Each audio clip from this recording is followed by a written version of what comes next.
Andrej, čau, prosím ťa, nemáš minútku, že by si mi povedal, ako prebieha hiring vo Vizarte? Jasné, určite, poďme na to.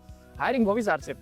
My sa snažíme vo Vizarte hlavne dobre predvídať, lebo veľa firiem robí problém v tom, že hirujú až vtedy, keď už niekoho zrovna potrebujú, čo nie je úplne dobré. To znamená, že robíme si mesačné plánovanie kapacít, kde vlastne efektívne vieme zistiť, že či niekoho reálne potrebujeme. Ďalšia vec je dobré definovanie si vlastne toho uchádzača, ktorého hľadáme, toho človeka, lebo zase, keď neviete, koho hľadáte, tak to vie byť problém. Čiže skillset, úroveň seniority, či je externe, aký je typ osobností, toto je tiež veľmi dôležité, to by som sa rád zastavil. Odporúčam určite knihu Úspešné týmy, kde sa o tom píše, pretože každý ten tým musí byť komplexne zložený aj po type osobnosti.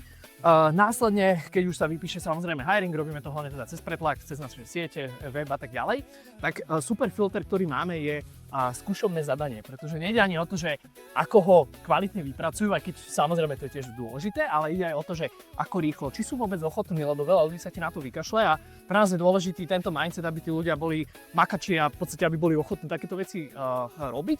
No a následne posledná časť veľmi dôležitá, tiež podceňovaná, je onboarding, že nehodí toho človeka len tak teraz, že do vody, keď kto pozná Vizard, že takto veľakrát fungujeme, ale snažíme sa tomu predchádzať a vlastne dobré zaškolenie, pochopiť procesy, firemnú kultúru, aby dobre zapadol, nech sa ten človek cíti príjemne, nech sa necíti, že teraz sme ho len niekde chytli a takto sme ho dali a poď teraz ideš výkon. Hej. Čiže toto sú za mňa akože také najkľúčovejšie veci a potom ten hiring vie akože dobre fungovať, nie je to až také hrozné. Jasné, a spomínal si tie typy osobností, aké to sú?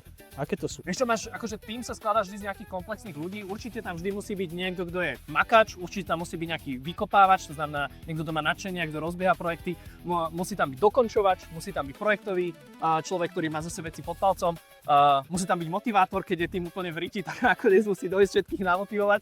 Čiže akože tých osobností je viacej, lebo aj v tej knihe Úspešné týmy sa vlastne hovorí o tom, že nejde len o skill tých ľudí, ale ide o prostredie, atmosféru, ktorú v danom momente dokážeš vlastne vytvoriť, ktorý ten tým vytvorí.